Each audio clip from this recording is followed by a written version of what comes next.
All right. This title? I don't know. Not sure what the title is yet. But as I was saying, maybe not as I was saying, but as I said in the last video, I'm a full-time teacher. I'm 26 years old. I never thought I would be a teacher, to be quite honest. I didn't go to school to teach. I studied sports journalism in college. It's kind of why I have such a passion for sports and media and all that good stuff.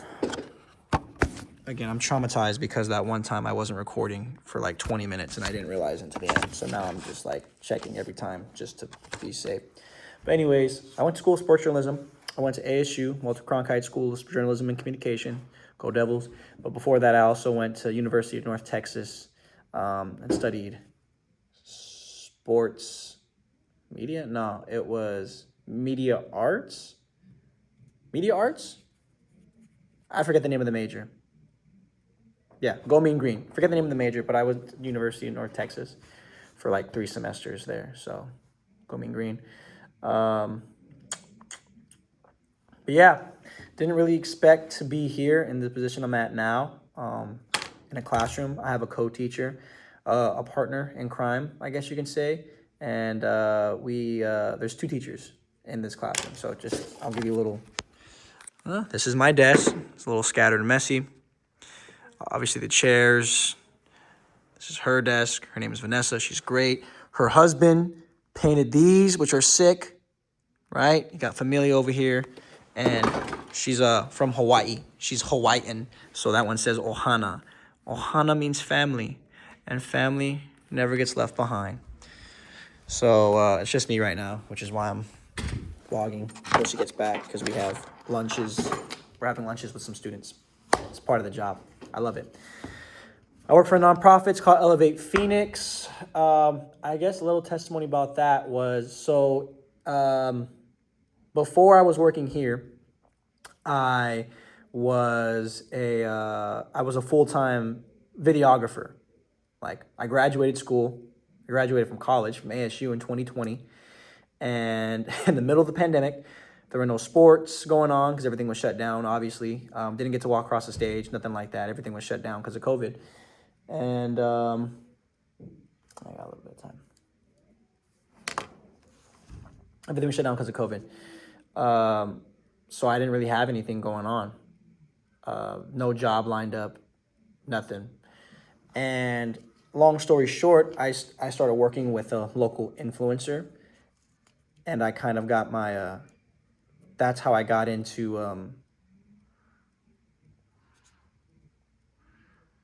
what am I trying to say? That's how I got into the space of being basically a full-time videographer. After that opportunity, I started working for this organization, big basketball media company called Ball is Life, and I was traveling around a lot. So much so, I was never really home. I was always out of town. It seemed like I was out of town every weekend, at least every other weekend. I remember I was living with my aunt, my tia at the time, and, we were splitting bills. And there was one month where she was like, hey, you were only home like 3 days this month, so, this is how much you owe me. It was like, she basically paid the majority of the bill that month because I was only home for 3 days. So I was never home at this time in my life. And this was like 2020, 2021, even pretty much halfway through 2022. But I left pretty abruptly in the middle of 2022. A little bit of that testimony is, well, I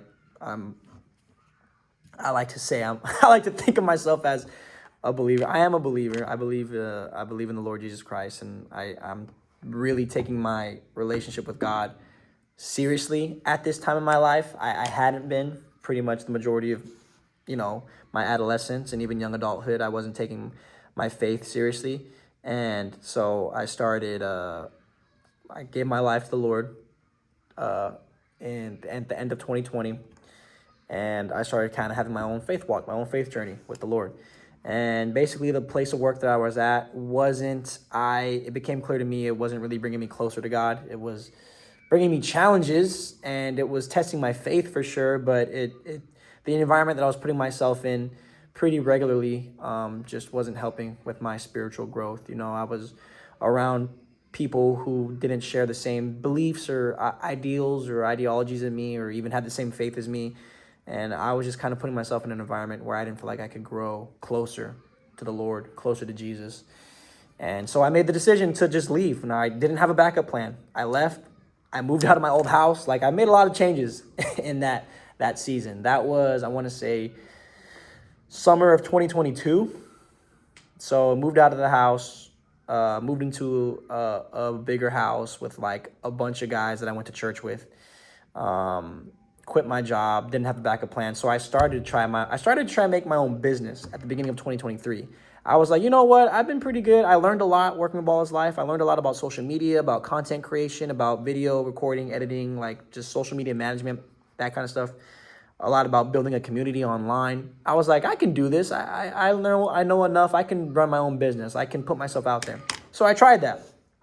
And I was doing some freelance camera operator work. Like I got a couple of gigs. Like I got a gig filming literally a mini golf tournament for Barstool Sports. Like, it was back when the Super Bowl was out here in Arizona. I think it was the Chiefs and the Eagles that year. And ironically, it's the Chiefs and Eagles again this year.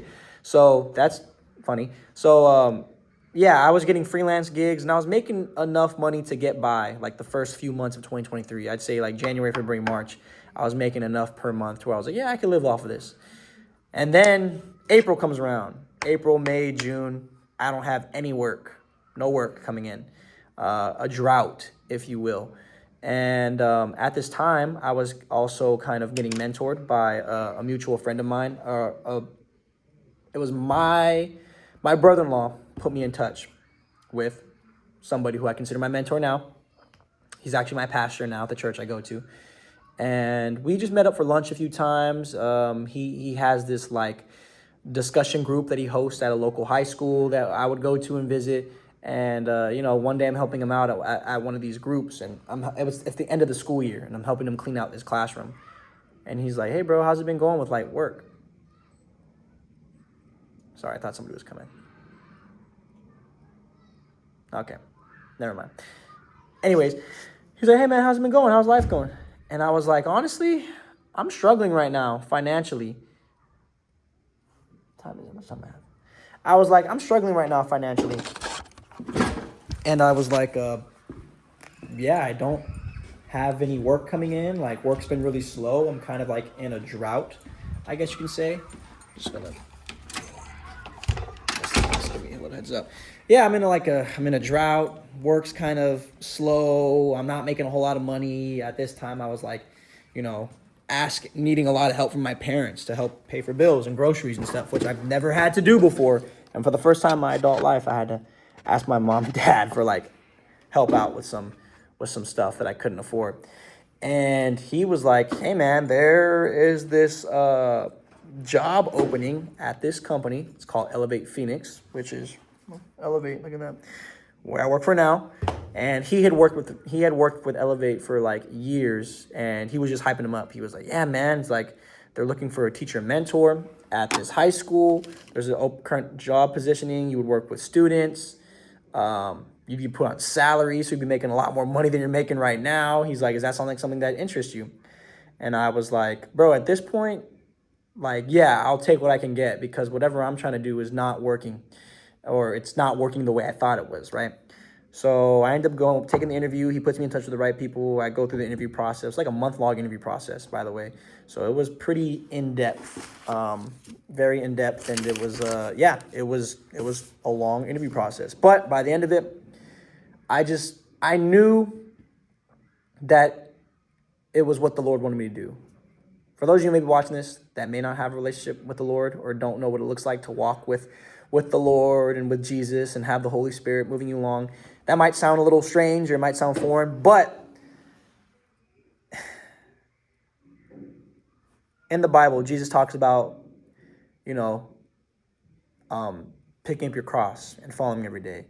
And those who cannot deny themselves are not worthy enough to follow him.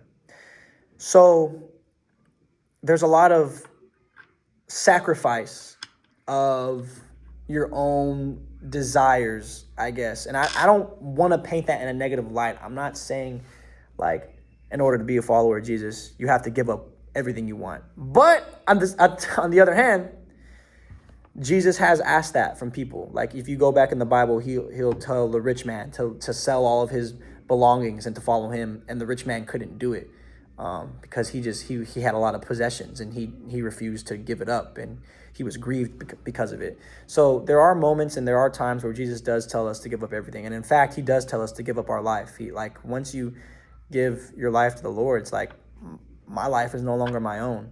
Like I'm not living for my wills and my desires. I'm living because I want to fulfill the desire of my good Father. And I guess that's something that a lot of people will kind of wrestle with, because you think, oh, what, you give up your free will? It's like, no, I definitely still have free will. Like I could disobey at any given moment. But the more I go on this walk, the more I realize, wow, God really does have my best interest, even though it doesn't seem like it, or even though I don't see the full picture, or even though this is working out differently than I had anticipated, than I had planned. I have to give up my plans, my desires, my wishes, because God has a plan that's way better and bigger than anything I could ever come up with. And you got to trust that. And that takes faith, because that's hard. That's a hard thing to believe and trust sometimes. I'll be honest. Like I have a hard time to this day trusting that God has a better plan for me than I could ever come up with, right? But he hasn't let me down. He hasn't failed me. Like he's been faithful in all kinds of ways, and in many different seasons. He's been faithful in seasons of prosperity and seasons of scarcity. He's been faithful in seasons of joy and seasons of grieving and sadness and pain. So yeah, I'm gonna follow him wherever he leads me. So long story short, kind of sorry to get off my preacher soapbox, but that's kind of what I felt with this job. It was just like, man, I had no intentions, no expectations of ever being a teacher, especially like a middle school, high school teacher. I mean, I always thought it'd be cool to go back to my old high school and like guest speak, but not, I don't know, being a teacher, it never really crossed my mind that often. But man, it's just like, yeah, the Lord's been really good and really sovereign in showing that his hand's on my life, because I didn't expect ever to be in this position. And this is the most fulfillment and purpose I felt at a job, right, since I've been an adult. Like being on the road, filming basketball, doing all that, that was fun. That was a good time.